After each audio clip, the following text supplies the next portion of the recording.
हुन्छ कसैले फुपू दिदी भन्नुहुन्छ अनि निनीलाई चाहिँ पार्टीको क्यान्सर अनि उहाँको चाहिँ छोरी हुनुहुन्न छोरा अब सबै त्यस्तो नहोस् त्यसमा चाहिँ छोराहरू पुरा भइसकेपछि ए आमामा त क्यान्सर भयो अब जति खर्च गरे पनि सम्पत्ति आखिर जाने हो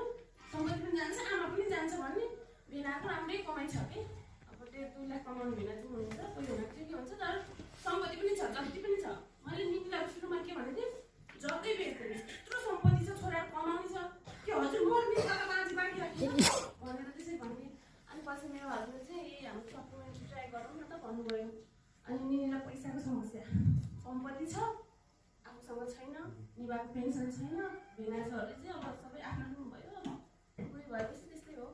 कसैले त अब आफ्नै आमा जस्तो हेर्नुहुन्छ नि कसैको बुहारीले चाहिँ अब देखाइहाल्नुहुन्छ बात अनि त्यसपछि हाम्रो यो सप्लिमेन्ट ट्राई गर्नु नि यस्तो यस्तो हुन्छ अरे भन्यो पैसा छैन अब भन्छ भन्नु हजुरले खानु पैसा भए सकेपछि सन्चो हुनु भयो भने दिनु होला सक्नु भएन ठिकै छ हजुरकोमा छोरी जस्तो हो भाइको छोरी तपाईँको छोरीमा एउटै हो भन्यो अनि भरतको क्यान्सर हस्पिटलमा चाहिँ ट्रिटमेन्ट गर्दै हुनुहुन्थ्यो बिस्तारै मेरो प्रोडक्ट एप्लाई नगर्दै उहाँले चाहिँ बाल झर्नु सुरु गरेको म भेट्न गइरहन्थेँ यहाँदेखि अनि दिदीहरू पनि टोलबाट आउनुभयो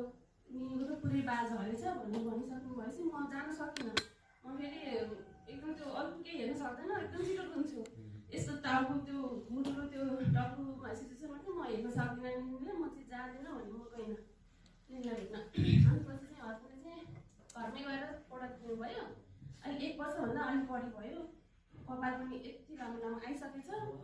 अनि निनी एकदम निको हेल्दी एकदम राम्रो सबै खाने सन्चो अहिले त मेरो क्यान्सर निको भयो कि कान्छी बेला बेलामा आउनु म चाहिँ कान्छी भएँ बेला बेलामा चेकअप गर्न त आउनु पऱ्यो त्यो भरतपुर मेडिकल उसमा के भन्छ क्यान्सर हस्पिटल हजुर के मेमोरियल समथिङ के छैन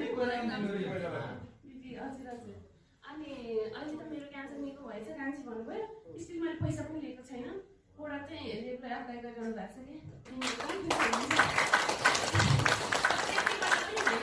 10 दिन यस्तै छ संसार बचाउ तिम्रो मन